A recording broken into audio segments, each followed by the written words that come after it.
So I've drawn in the poses we're going to need traditionally here. Now we can go in and match these poses with our rig. Following along with this tutorial, you can do it traditionally or you can use a cutout rig. I like to start with the extremes. First extreme, we're going to be off the ground with the legs and the body both being really stretched out.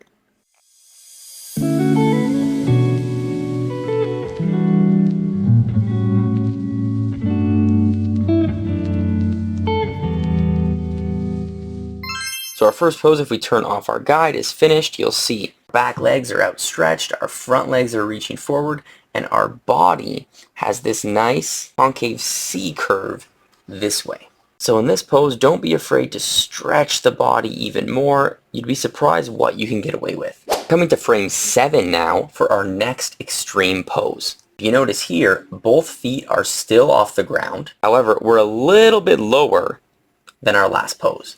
And if we take a look at the body, it's pretty much in the opposite position as it was before. We're super stretched out here, and then we compress the body in this extreme.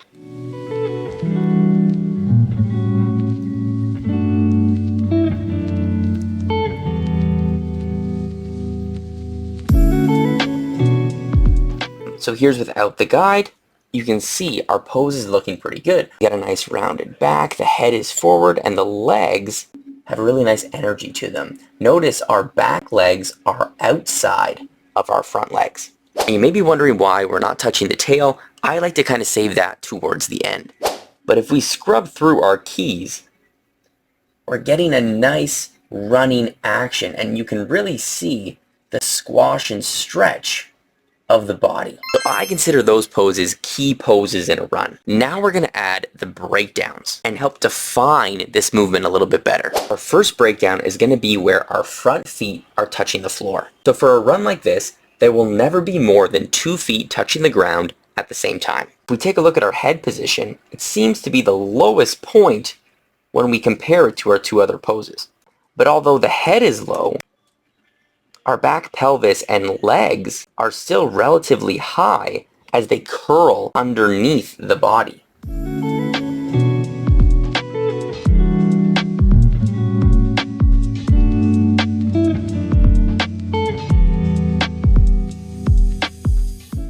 And that's looking good. So notice too, the back legs of an animal are usually a lot more stiff than the front. So there's not really going to be a lot of bending in these legs. If we scrub through, you can see our legs are curling in as they come to our second extreme. Let's move on to our second breakdown. This is where the back legs are going to be on the ground. First thing you'll notice, the head is starting to come up back to our original position. So when you're doing this, you can even use your onion skin to make sure you have your head in the right spot. And it's kind of the opposite. The head is up, but our back legs and our pelvis is going to be down.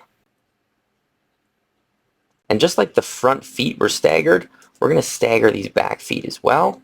And the arms are going to be coming forward slightly. They're still dragging back a little bit, but we're starting to bring them forward into our original position.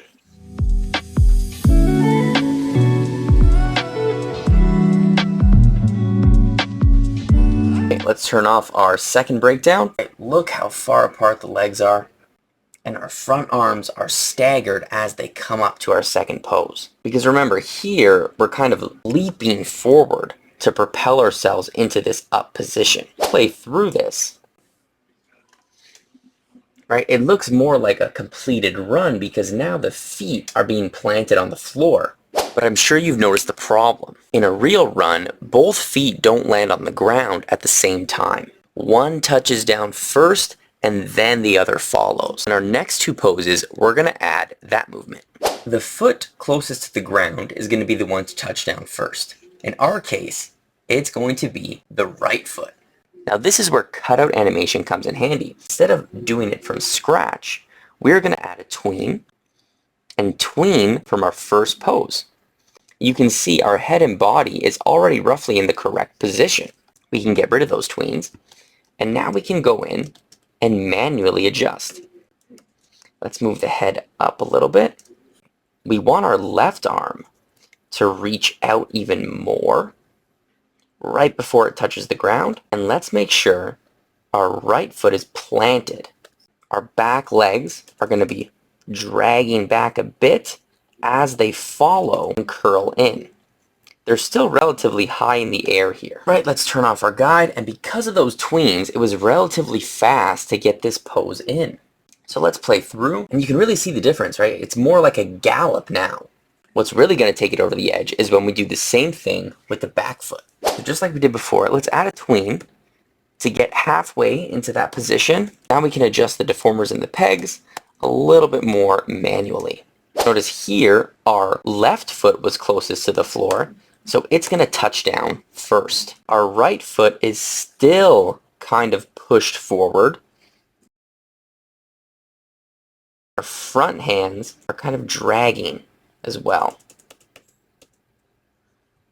And see how it looks? Right, there's clearly one foot on the floor as it pushes out. And when we play through, we should have a basic completed run. Right, the legs are moving great, I'm happy with that, and I really love how the body is squashing and stretching. So with cutout animation, I like this a lot. It's going to be really, really easy to do the tail. I'm going to go to the tail layer, and on my first frame, I'll adjust it like this. So it's kind of dragging back. It's a little outstretched like this. We'll copy this, paste it at the end, and we'll delete our breakdown and our in-between keyframes and leave our other extreme. So here the tail is going to be more scrunched in.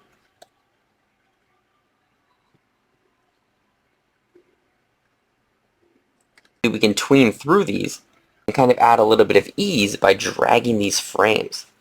So the tail is going to slow, speed up, and slow out as it comes back to its position. Right, so we're getting kind of like a circular motion with our tail. We can put this on twos. Right, that looks good. Nice wave of the tail. Now for the ears, these are going to be a little bit more subtle. So as our head goes to the lowest point, our ears are going to go up a little bit. And then here, as the head is driving forward, we're going to knock the ears back a little bit. So let's get rid of our second frames. We'll get rid of these frames, and we'll get rid of those frames. And let's replace them with a tween. We'll throw those on twos. The last thing we can do to bring this over the top is the shadow. So our first frame, we're really going to stretch out that shadow. That's really going to help us sell how stretched the character is going to be. We'll delete these, delete those. Our next extreme, the shadow is very squished. We'll delete these, we'll delete those, and we'll come back to our stretched pose. We can just add a tween and take a look. The shadow's moving with our character. We can add some ease in here, and same thing, ease out of this pose as well, and that should be perfect. Convert it to twos, and let's play. And there we go, guys. That's our run. It's on twos. You can make it on ones if you wanted, but I'm going to leave it like this. I'm happy with the tail. I'm happy with the ears. And I love how our feet are moving as well. I love the squash and stretch we're getting in the body from those two extreme poses. And it's really nice how the feet are touching the ground at separate points, and it looks really, really good. So that's it, guys. That's all I have for animal run cycles. I like to break mine down in key poses, kind of like a human walk, but some people I know like to do it straight ahead and kind of just feel the movement. Yeah, so try what works for you. This type of run is good for dogs and cats, but animals like bears and horses and things, they kind of run differently. So it's always good to view some reference and just kind of study how those things run. Make a playlist in the description with a whole bunch of animal references that you guys can check out. I hope this video was helpful, and yeah, thanks. Bye.